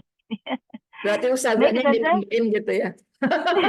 Ustazahnya yang diculik. Memindahkan 30 orang lebih sulit daripada memindahkan 1 orang gitu. Iya. Alhamdulillah Ustazah dengan keluasan ilmunya, juga dengan kelapangan hatinya mau berbagi ilmu di SPC secara khusus. Masya Allah, jazakumullah khairan Ustazah. Gitu. Ini ada Ummu Alin nih Ustazah, nggak tahu nih orangnya masih ada atau enggak nih. Yang tadi Sambil Ummahat yang ingin bertanya secara langsung dipersilakan untuk mempersiapkan diri. Ada Ummu Alin, Ustazah mau tanya, kebetulan kejadiannya baru kemarin. Jamaah salat zuhur, imam lupa tahiyat awal. Makmum laki-laki ikut imam berdiri. Sementara makmum wanita karena nggak lihat imam dan yakin rakaat kedua duduk tahiyat awal. Pas imam dari berdiri ke ruku, makmum wanita berdiri dari tahiyat awal. Terus imam sami Allahu liman hamidah mau sujud beserta makmum laki-laki. Nah, makmum wanita kan bingung, belum sempat berdiri dan baca Fatihah dan surat lainnya. Akhirnya ikut sujud. Gimana Ustazah? Sementara Al-Fatihah dalam salat itu wajib dibaca. Ini lebih ke fikih sholat ya. ya Ustazah. Ini ada Tapi berkenaan dengan Al-Fatihah juga. pokoknya ada Al-Fatihahnya adalah Iya. Maksa nih Mualin. beda disiplin ilmu ya. Tapi kalau saya jawab nanti gimana? Ada recordnya kan ya? Iya. Ya, saya sebetulnya bukan untuk di bidang saya tentang fikih, tetapi insya Allah dengan sedikit pemahaman saya. Yang pertama, rufi al-qalam an salas. Ada catatan itu diangkat 3 perkara. Di antaranya itu orang yang lupa sampai dia ingat. Tetapi kalau kesalahan itu dari imam, maka itulah perlunya pelajaran kita. Orang yang di belakang imam itu haruslah orang yang paham. Ini berarti masa iya imam lupa, makmumnya nggak ada yang bilang subhanallah gitu kan? Harusnya kan subhanallah. Sementara yang wanita nggak terlihat. Nah, ini sama kasusnya dengan saya pernah mengalami di Masjidil Haram ketika ayat-ayat sajadah imamnya sujud, yang wanita nggak kelihatan.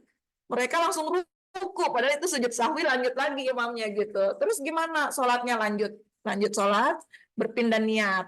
Lanjutkan aja, jadi niatnya berpindah.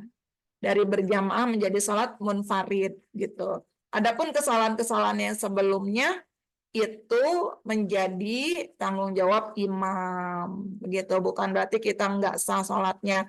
Tapi kalau kita ada keraguan, boleh setelah itu kita sholat lagi, ngulang lagi sholatnya untuk memperbaiki sholat kita.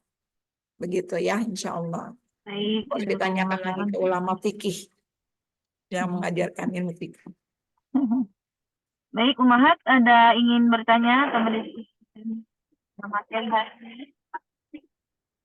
Izin Bunmi. Ibu Wanti. Yes. Ya, tafadhali Umu Wanti.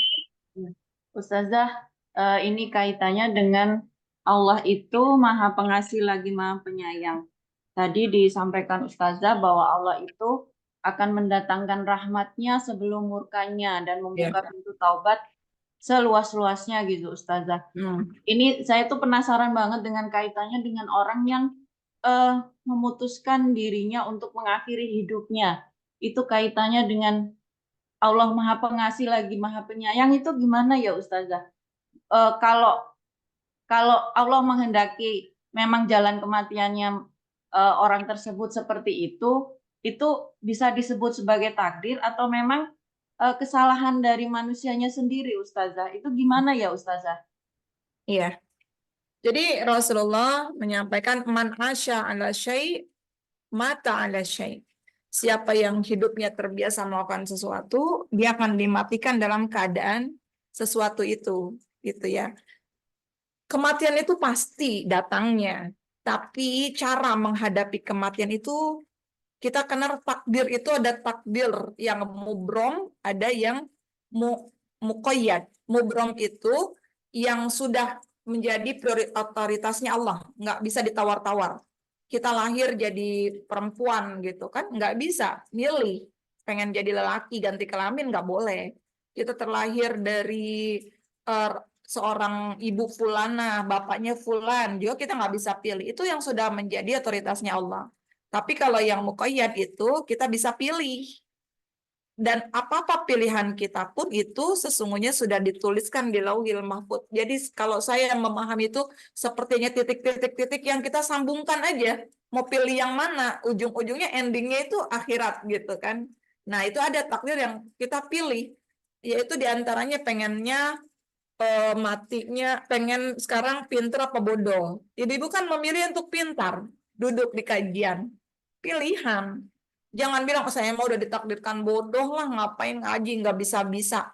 Pahala orang menuntut ilmu itu, dikatakan kan malaikat turun, mendoakan, memberikan ketenangan. Ya kan, orang yang duduk di majelis ilmu. Nggak pernah mensyaratkan dia harus paham kok. Jadi nggak ditanya, paham enggaknya. Ibu duduk aja udah dapat keberkahannya itu. Gitu. Itu pilihan kita. Termasuk bagaimana kita menjemput kematian kita. Itu adalah pilihan. Mau husnul khotimah, su'ul khotimah, tapi kita selalu minta dalam keadaan husnul khotimah. Bagaimana mungkin orang mati husnul khotimah kalau hidupnya dia banyak berbuat keburukan, banyak maksiat. Nah, termasuk orang-orang yang memilih mengakhiri hidupnya dengan bunuh diri. Artinya itu adalah pilihan dia karena dia tidak memahami Rahman dan Rahimnya Allah Subhanahu wa Ta'ala. Maka karakter Al-Fatihah ini penting banget ibu-ibu kita sampaikan kepada anak-anak kita sehingga mereka selalu positif kepada Allah Subhanahu wa Ta'ala. Gitu. Baik, Masya Allah. Syukran Ustazah. Afwan.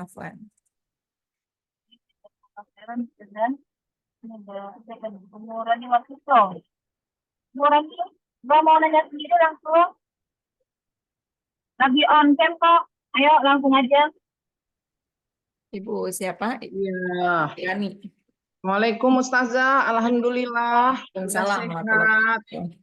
Iya, cuman ini aja sih. Lagi sedang mengevaluasi diri, refleksi gitu ya dengan kejadian di Palestina itu ya di Jadi Ramadan kali ini kan terasa berbeda ya. Bagaimana rasa syukur maupun istighfar itu lebih mudah gitu untuk mengingatkan diri dan anak-anak gitu. Kebetulan ini kan di minggu pertama ini safari dari masjid ke masjid gitu ya. Jadi dari situ ya semakin banyaklah hal-hal baik itu khutbah dari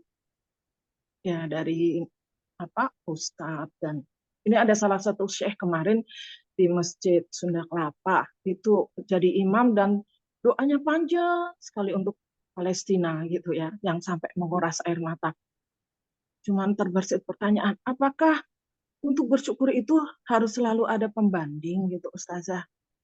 Maksudnya ketika kita mengingat ada saudara kita di belahan bumi lain sedang terzolimi, itu membuat kita istighfar dan bersyukur gitu.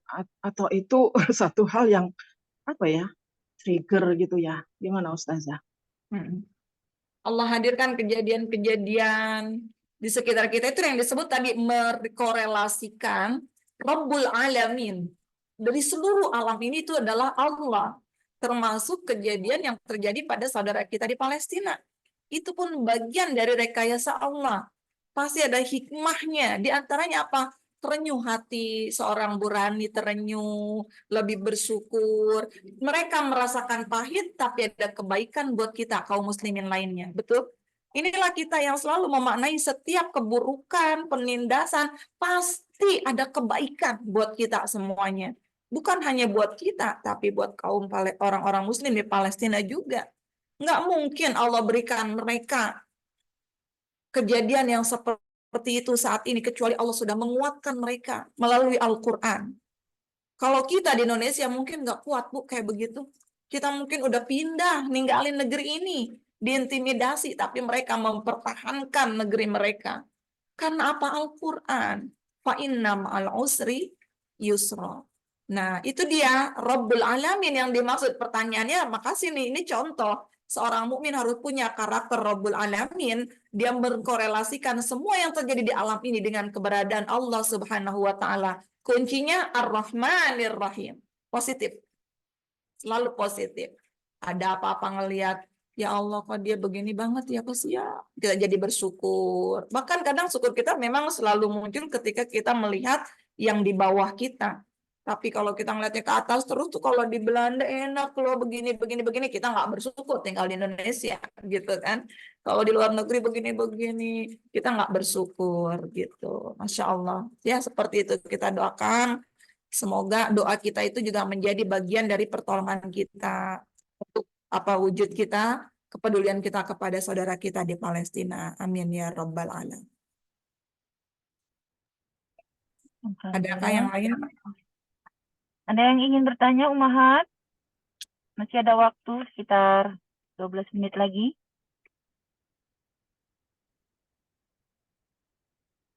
Udah, ini kayaknya ada ibu-ibu udah siap-siap mau ke dapur kayaknya ini. Ya Bu ya, yang kebayang menunya apa gitu, mau ngapain habis asar itu. Sudah cukup, Ummahat? Iya.